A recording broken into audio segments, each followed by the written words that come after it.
Hello, everyone. My name is Bobby Dyer, and I'm the editor of Community Rec Magazine. Thank you for attending today's webinar. Today's presentation is brought to you by Upace on the topic of how technology can re-engage members and keep your community safe.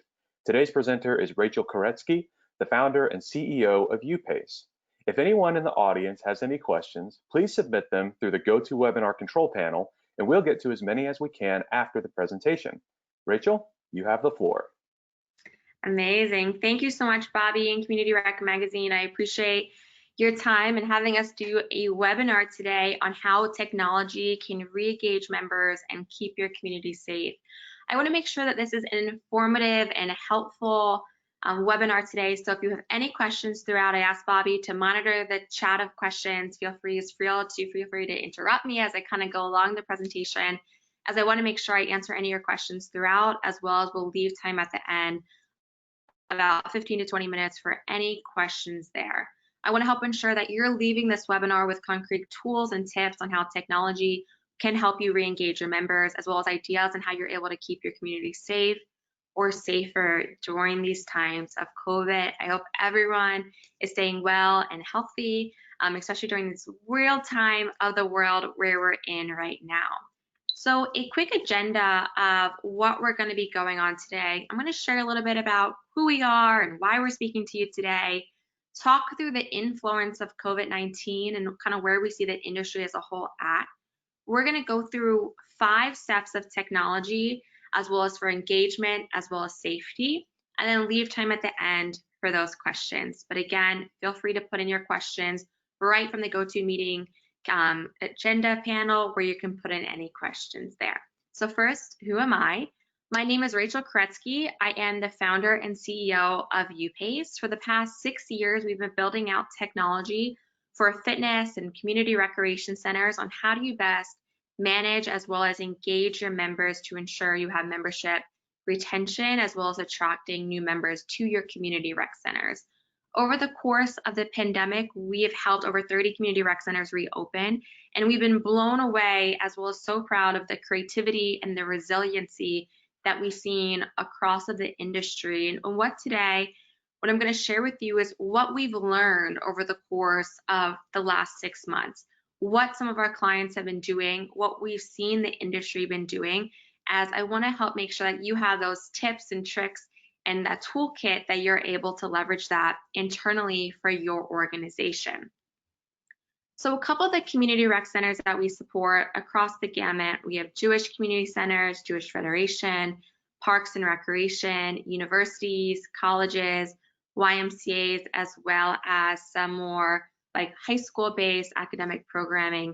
And that's all because we're able to do customizable as well as flexible technology, where we really become your partner in the journey.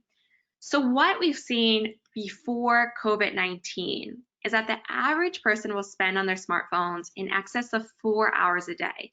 Now remember, that's pre-COVID, and with having to work from home, having less time maybe on the go, that number has increased over the course of the last couple of months.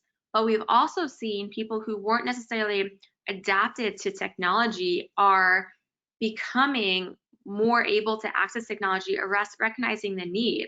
If you look at it for examples of how 6 months ago many people had in-person meetings for work, and now those meetings are happening on Zoom or things like this for GoToMeetings or Google Hangouts, how technology has evolved and changed so much, but also society as a whole has become a lot more reliant on technology, and people who are your members or users have become much more willing to adapt and find ways of how they're also able to leverage technology for their everyday lives.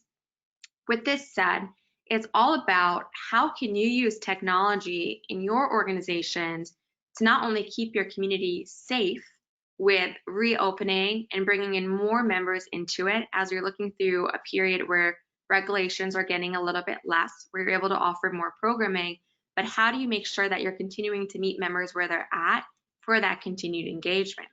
So first, we want to brainstorm this influence of COVID-19. What we've seen of latest research is that 1 in 4 Americans are concerned to come back to community rec centers and gyms. A lot of that is due because of COVID-19.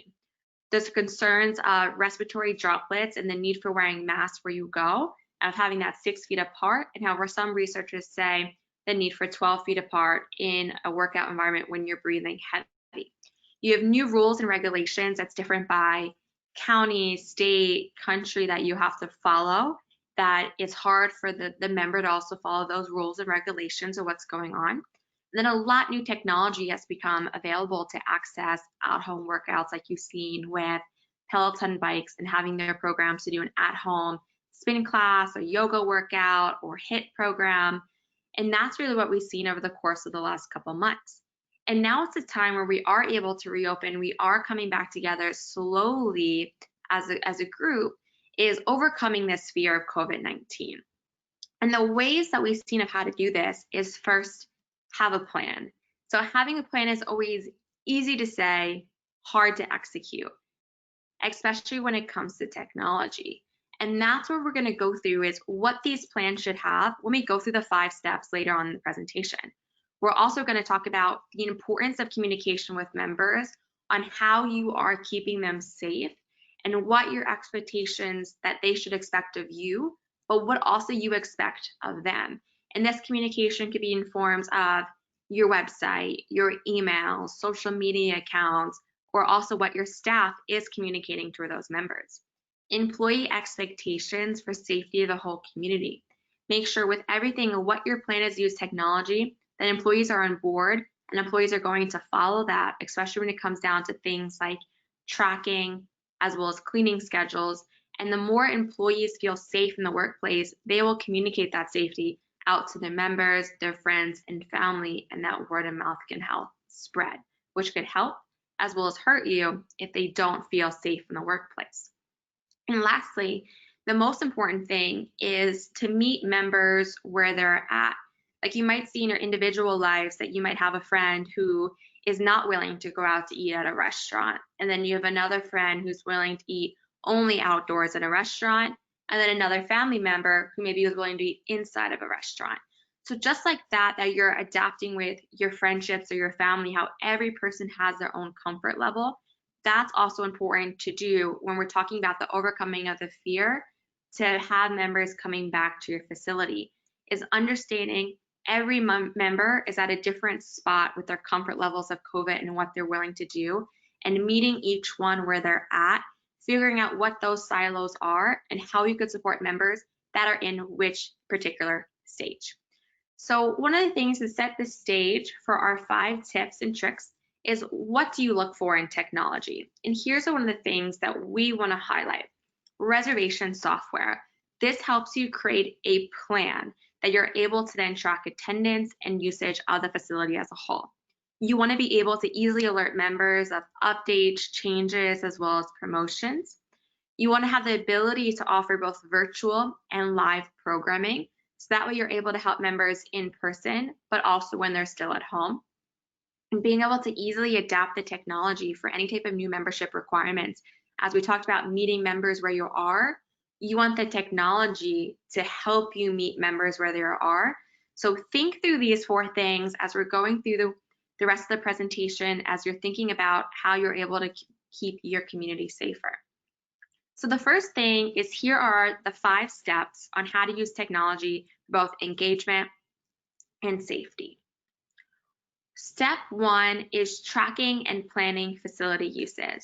You want to enforce facility reservations for members to say when they're coming to your facility, where they're going to, picking a time as a duration. This can be done via mobile, via your website, or also through like your front desk if someone doesn't adapt the technology through calling in or coming in person to be able to track this information.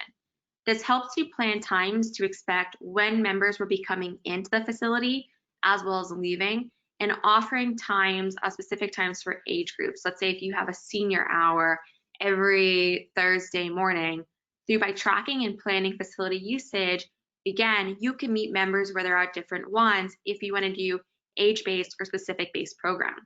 This helps you ensure specific cleaning times where you know members are going to be all out of the facility for the fitness center on the 45 of each hour. That gives you that 15-minute cleaning block. And I'm going to show you examples of how some clients are doing this. You could limit reservations based upon the membership that the person's able to have different type of waiver agreements that reminds people here's the risk, but here's also what we expect of you. You could help you understand usage patterns. Why this is important is everyone's kind of dealing with membership changes or maybe financial changes going on with COVID. So the more you understand your usage patterns, not only can you help better plan your staffing and your needs, when do you need to have more staff or less staff, which would help you save financial funding, how you could help show maybe to your board or any reporting about your usage based upon particular areas, maybe if you need more cleaning supplies in one versus the other, or predict how fast you're going to go through them, as well as the helping the member to understand these are the usage and finding their best time to go to the facility. And lastly, you also want to track exactly who's coming in, whether or not they made a reservation or not. You want to know which members were inside the facility, where they went, and how long they spent. So that way, if you do have a COVID track and tracing that we'll discuss later on, you have access into this. So I want to highlight one of our clients, Kaplen JCC. They're in Tenafly, New Jersey. So we've been really impressed with their creativity of how they accessed and leveraged technology when they reopen. The first part about it is reservations to plan out the member experience. They thought out for memberships at different membership levels, as they have quite a few, how far in advance some members can access the programming. For example, some membership types can book 14 days in advance, but others only 7 days, as well as how often they can make a reservation per week. So they're able to control how many members can come in and out of the facility, as well as brought it down by different departments. So I'm going to show you in the next slide exactly how they did that. The second, by planning this out, they created an unstructured cleaning schedule where all the staff was aware of, as well as communicated that out to the members, that these 15-minute time blocks of each hour, that's when we're doing cleaning, whether that's the pool, the basketball courts, or the fitness center. They structured it out, so there was never any question on when that's happening, and it helped employees know that time that they had to be there to commit to that cleaning. Lastly, communication updates and offering member appreciation. So on the right-hand side, you could see some of the alerts that they sent out recently this week. The first change that they made to their programming is offering shared lanes for their pool. So what they did is they communicated that starting on 10/18, the swim lanes 4 to 6, is going to allow 2 people to swim in at one time. Instead of previously, it was 1 person per lane. So they're doing a combination of shared lanes at particular times, and then 1 person per lane at other times. So they're communicating this out on how by doing the shared lanes, it allows more members to be able to access the pool on any given day.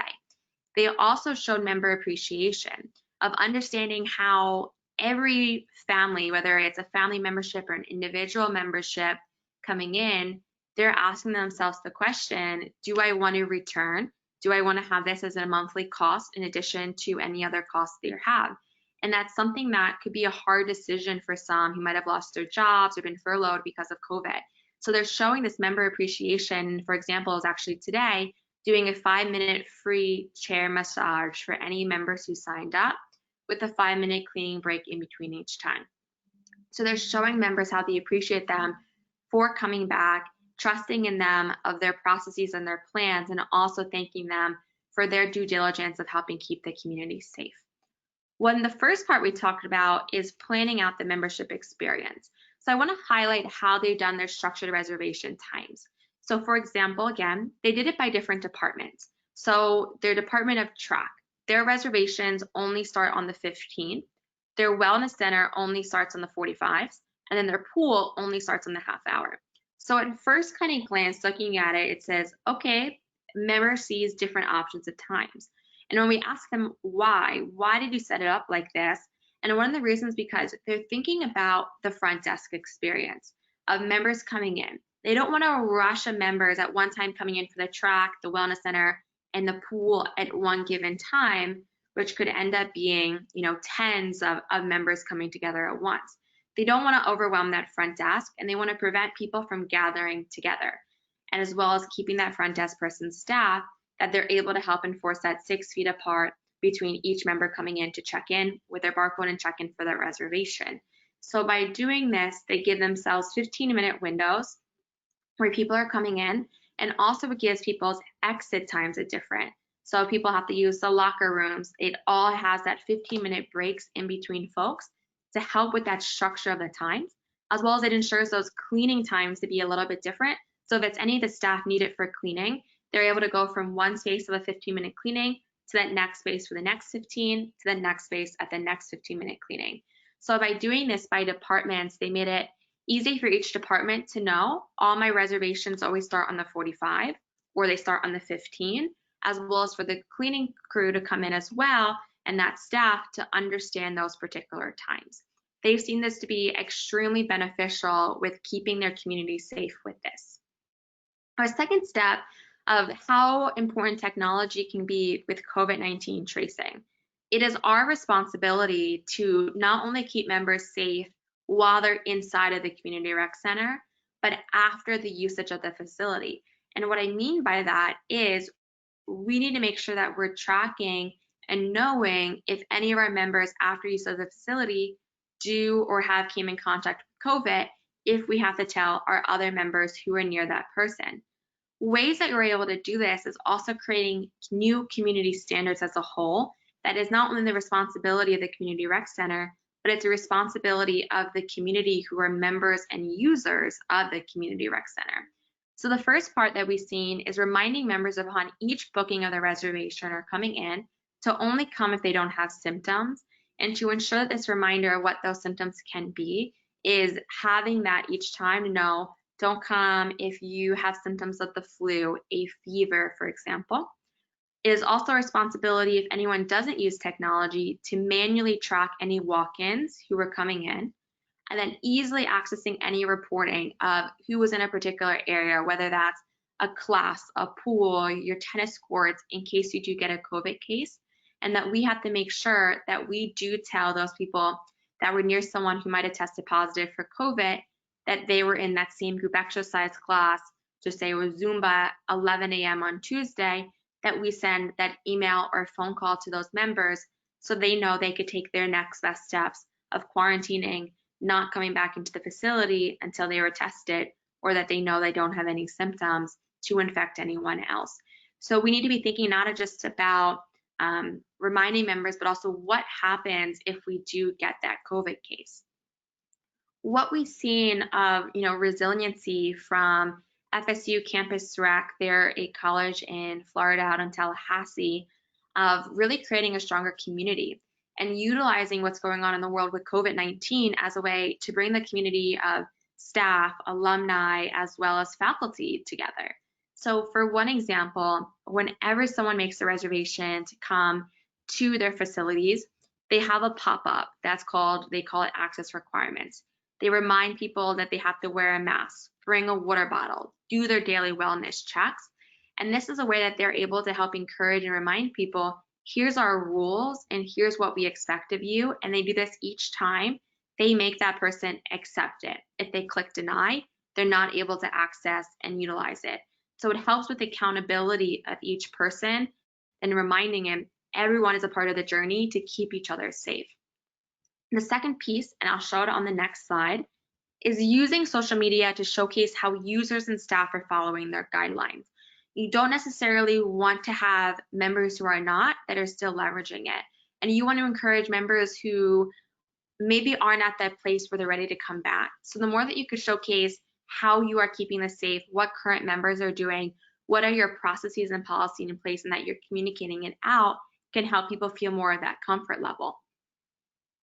Lastly, it's displaying facility occupancy to help members pick the right time. We're also going to show an example of this. So first, when we talk about leveraging and showcasing your technology publicly in communication, is this an example of what they did on their Instagram channel? You'll see on the left-hand side of my screen, they have a woman working out wearing a mask, showcasing this is one of their rules and their policies, as well as having a water bottle. In the description, they also communicated that they're increasing capacity for reservation times. So they're letting people know as aware that since they've been doing a good job of following the rules, haven't had any recent COVID cases, that they're able to now have more people in the facility at one given time. They showcase people cleaning the mats of their staff, showcasing that they're also holding the staff accountable and to make sure that all their members hold the staff accountable and talking through what are the rules and expectations of the staff, as well as showcasing examples of having a touchless experience that not only they're showing photos, but videos and communicating to people. Here's also how you could help create the community safer by having access into this. The next step is all around COVID-19 reporting. So we talked about COVID tracing and information, but you want to make it really easy for members to access any of your COVID FAQs of what you're doing and your expectations, and particularly to communicate and have an easy place where members can report a case of COVID-19. You want to make sure it goes to a particular staff member. So for example, you don't want it to get lost if someone calls the front desk, they write it down on a sticky note, and it never gets to the right person in order to handle it. So you want to designate a particular staff, which could be based upon facility, by branch, or association-wide, that this is a staff member to handle any COVID-19 reporting. One easy way to do it is offer an easy tool where members through mobile technology or your website can send an email to that staff person to report they have a case of COVID-19. You want to make sure that afterwards you get that, you can know exactly what the member did outside the facility. So if they said, I was tested on Tuesday this week and I came back positive today, and they were in the fitness center on Monday, Tuesday, Wednesday, you have to retrace their steps. And that's where it's important where you're able to easily do that by exporting data out of your technology, accessing the user profile of their history, what they did, what they checked in for, or what maybe they didn't show up for, or maybe what they canceled. An easy ability to cancel out all their reservations for the next 2 weeks of quarantining or what they'll have to do. You also want to be able to easily make aware of anyone that they were near, just say if they all took 3 group fitness classes every day, of everyone who attended that and an instructor. An easy way to export that data and get the email addresses or phone numbers of each one of the members that you might need to report to. As well as with that, if you are allowing walk-ins coming in, I want to encourage you to avoid doing anything on pen and paper. What we've seen of the challenges of a couple of facilities is that tracking walk-ins by doing it on a pen and paper, then if you do have that COVID case, you might have to find that paper, could have gotten lost amidst many different files or information, then you're not able to do your appropriate steps of COVID-19 reporting to also help keep your other members safe. So make sure if you are allowing any type of walk-ins to the facility, you are able to manually add them in as a reservation via an admin portal or some type of device that you could access the COVID reporting for it to be completely 360. The next step is offering a touchless experience. You want to make it extremely easy for your members to not have to touch anything besides the equipment or what they might need in order to have an experience at your facility. The first thing is having the ability to scan their barcode through their mobile device. So that way they don't have to bring in that physical T tag that's on their car keys, or have to hand it over for it to be done via a swipe. That they could just check in through a 2D scan reader to be able to go in. That is something really important to avoid any touch between your member as well as your staff to keep both of them safe, but extremely to keep your staff safer. Allow easy access to check-in tools for reservations by, again, scanning the barcode to check them in if they have a reservation for a group exercise class or for the pool or any area, so that you're avoiding any touch there, as well as offering any payments in advance of coming to the facilities via technology, whether that could be through your website versus having to do it by cash or check or a credit card where you might have to share that credit card by going back and forth between the staff and the member. So the more that you could streamline payments to pay online easily before they go, the better touchless experience you're going to have to offer. One of the things that's important in order to encourage a touchless experience is also to communicate to the members how they can have this. So this is another example from FSU Campus REC, how they created a video around adding your FSU card to the FSU REC app for a quick check-in, how they're showcasing a member coming in with their mask, scanning their phone on the device here, and how it helps keeps their staff safe as they have the plexiglass up, and also not only promoted it as a way to keep their staff safe, but also as a matter of benefit that they don't have to necessarily have that physical ID card anymore, as well as it helps them get into the facility faster. So talking through it not only as the touchless experience, but how does this touchless experience benefit your members, post-COVID as well, that this is a long-term benefit, not just a benefit that you have over the course of as we're overcoming COVID-19. As we started in the beginning, really around the steps of meeting members where they're at, of how we talked about your family or friends are all at different stages of their comfort levels. That is the same for your members. And we want to make sure that the technology, but you as an organization are making these adaptations. What we've seen is offering different and new membership types, ones that are virtual only, reservation based, such as a membership type that only can reserve outdoor programming, such as an outdoor class, the pool, or tennis courts that might be outside, age-based membership, or even showcasing memberships of how often they can come if they only want to come once a week. So adapting to that so allows you to bring members back in, but have different options for them to meet them where they're at, and again, put them in silos. These are the members who would only do virtual only. These are the members that only want to come 2 to 3 times a week. And these are the members that are full comfortable to be fully back into the facility. Also think through your programs and how you're able to communicate them out, of how you will offer virtual classes, get those virtual classes out live in that moment as they're going on, but actually record those programs. Having age-based programs that we've seen of group exercise classes just for people who are 60 plus, more at that at risk. That way you only have a group of people who are in their 60s coming together. Also having programs that are classes that it's the same group of 12, having this class twice a week. So that way you know that you're only at risk with those 12 people. No new people can come in, and that you sign up that you are 2 weeks together of this cohort of 12 people. Also allowing times just for at-risk memberships. So maybe on Thursdays, only open up the fitness center from 8 to 10 a.m. for people who are known as at-risk members, and give them those times where they're able to have it be less risky of coming into their facility. Showcase facility occupancy to allow members to find their right time, as some members might be only comfortable coming when it's not crowded at all, versus other members might feel more comfortable and want to have the more social experience and have more members that they are there with them. So being able to help members find their right time. And lastly, really thinking through what a reservation-based membership could look like and how you could easily adapt to the ever-existing changes of the times. So just diving a little bit deeper in here, what we've seen of JCC Buffalo having success of creating a virtual membership that they're offering it at $14.99 a month, having these virtual classes easily accessible through the MyJ mobile app. People can access the class schedule, as well as see what live classes are going on. So when they're ready to adapt and make a change, they could purchase the full membership, but for right now, they have access to that virtual. So being able to have this flexibility allows your current members, but also potentially grab new members to start coming to the facility at the range that they are comfortable with. The second thing we talked about was facility occupancy and what this means. And this could be 2 different factors.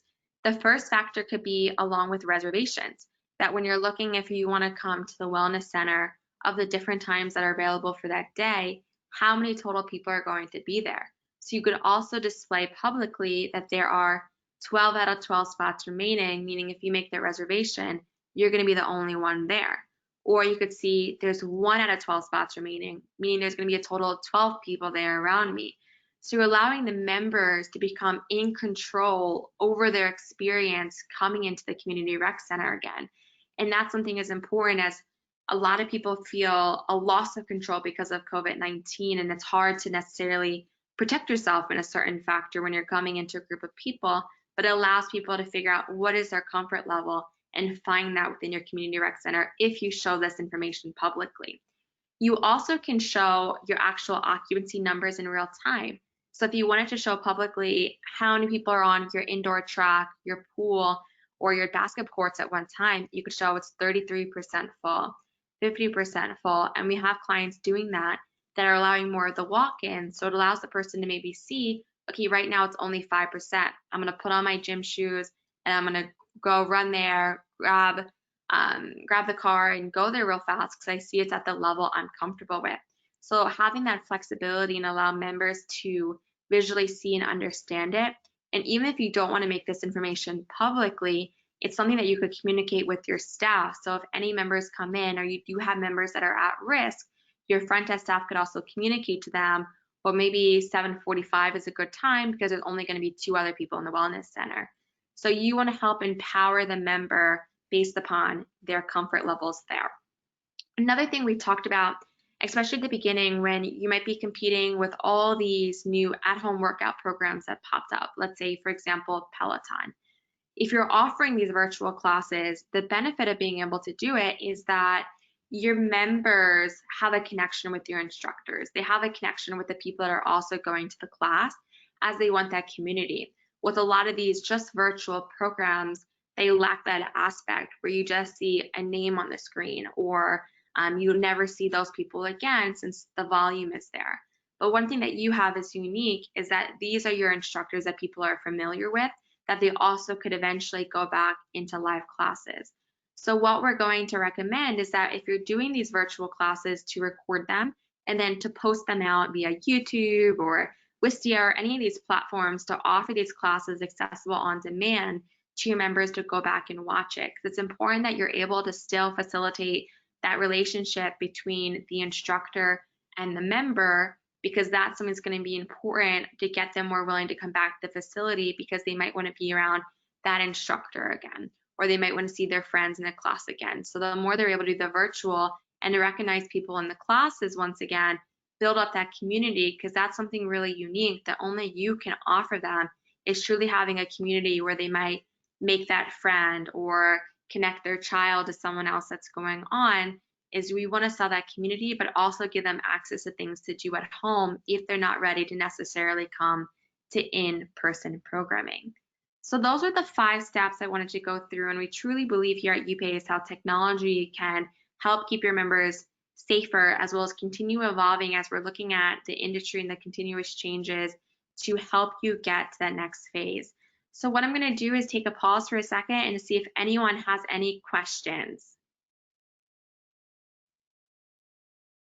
Hey everyone, it appears we actually don't have any questions at the moment, but if you have any questions after watching the presentation, feel free to reach out to Rachel at the email address, phone number down below, and she'll be happy to answer any questions you have. So Rachel, I'll give you a chance for some parting thoughts before we sign off.